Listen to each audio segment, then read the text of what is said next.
Hari ini Umi minta saya baca satu puisi yang berjudul Emak. Puisi ni sebenarnya memang khas untuk wanita, golongan-golongan wanita yang bergelar ibu. Sebenarnya puisi ni saya tulis untuk membuang ego saya sebagai seorang anak lelaki. Kalau anda semua nak tahu, saya merupakan wakil penglihatan ketika saya berusia 17 tahun. Dan waktu itu saya dijaga, diberikan kasih sayang oleh mak saya sepenuhnya. Mak saya melayan saya seperti bayi, tetapi waktu saya rasa itu satu perkara yang merimaskan. Sebagai seorang anak lelaki, dilayan seperti bayi, satu perkara yang sangat merimaskan. Tetapi sebenarnya itu satu nikmat yang sangat besar yang saya tak hargai pada waktu itu.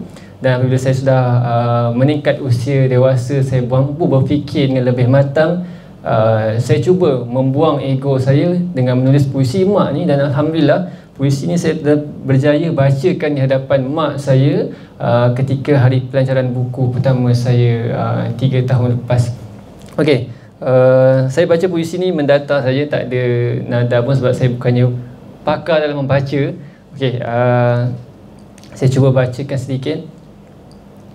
Dari tanah aku digubal, siapa sangka dari gumpalan darah bertukar tulang. Semakin hari bertambah matang, dari tiada jasad dirakam, sehingga di suluh mula terhasil sebuah bayang.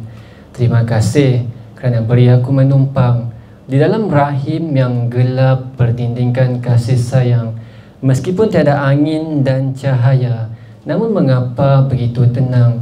Jika diberikan pilihan, pasti aku mahu tinggal di dalamnya lebih lama. Tetapi 9 purnama itu sudah cukup lama bagi seorang wanita jadi terhilang sabar untuk bertentang mata dengan cahayanya. Separuh mati kau mengerah tenaga semata nak beri aku lihat dunia. Taruhan ketika itu tiadalah lain cumalah nyawa. Jika hilang dunia, sudah dijanji seindah syurga. Dari mula perkenalan kau sememangnya tak pernah mengecewakan. Cuma aku si anak yang kuat melawan. Angkara terlupa pada cerita sakit yang pernah engkau telan. Aku terasuh begitu sempurna sampai tak terlihat atau terjumpa sebarang celah, sedangkan segunung permata belum berupaya membalas jasa. Jadi kalahlah aku jika belum buat kau bernafas bangga. Maafkan tinggal aku yang menggores waktu meniti remaja. Dibebel, dileter, tanganku dapat memekuk telinga. Apakah sudah terampun dosaku mendustakan nikmat pinjaman syurga dunia? Jika didengar semula, itu semua petua kehidupan sebagai penawar, penghenti luka berdepan cubaan. Dan waktu dewasa cuma buat aku jadi berganda rindu pada belayan. Bila mengenangkan saatkah kita sungkur digelincir cubaan, hanya kau yang ada di sisi sebagai teman, tak pernah tinggal. Jauh sekali cuba mengabai, sentiasa menarik dari melihat anaknya jatuh tersadai. Aku tahu waktu itu tak pernah berhenti berjalan. Semakin terasa takut untuk diuji hilangnya kawan. Lambat atau cepat, gagal atau dapat, cuma satu yang berani dijanji.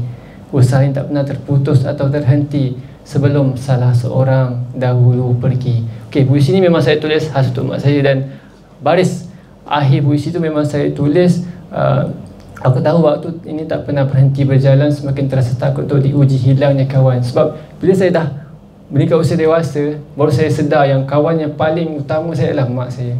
Tapi saya tahu satu hari saya akan kehilangan mak saya. Tapi benda tu menjadi realiti pada tahun lepas. Saya kehilangan mak saya, dan sebenarnya sebelum ni apa yang saya lakukan, semangat saya kuat untuk meneruskan kehidupan saya, untuk saya capai apa saja kejayaan, walaupun sekecil-kecil kejayaan. Dengan Umi lah banyak membuka jalan untuk saya untuk mendapat banyak kejayaan. Walaupun kejayaan itu bukan official, tetapi ia mampu menggembirakan, membanggakan mak saya. Dan kejayaan inilah saya jadikan sebagai semangat untuk membuatkan mak saya ini terus bangga. Sebab saya tak ada peluang untuk bagi SPM, diploma, ataupun saya tak dapat masuk universiti untuk bagi kejayaan itu kepada mak saya. Tapi saya dapat bagi kejayaan dari sudut yang lain. Berbagai sudut yang kecil, sekecil-kecil kejayaan saya bagi kepada mak saya. Tapi bila mak saya dah tak ada, saya rasa kosong sangat. Saya tak tahu nak tujukan kejayaan tu kepada siapa. Sebab sebelum ni, bagi saya apa saja kejayaan yang saya dapat, orang pertama saya nak tunjuk untuk banggakan dia adalah mak saya. Tapi sekarang ni saya kena cari kekuatan lain untuk saya teruskan hidup saya, untuk mencari kejayaan yang lain. Tetapi kejayaan itu saya tak dapat nak tunjuk kepada mak saya. Mungkin ia menjadi asbab. Jika kebaikan, pastinya ia pergi kepada mak saya di alam sana. Okey, itu saja Kumi.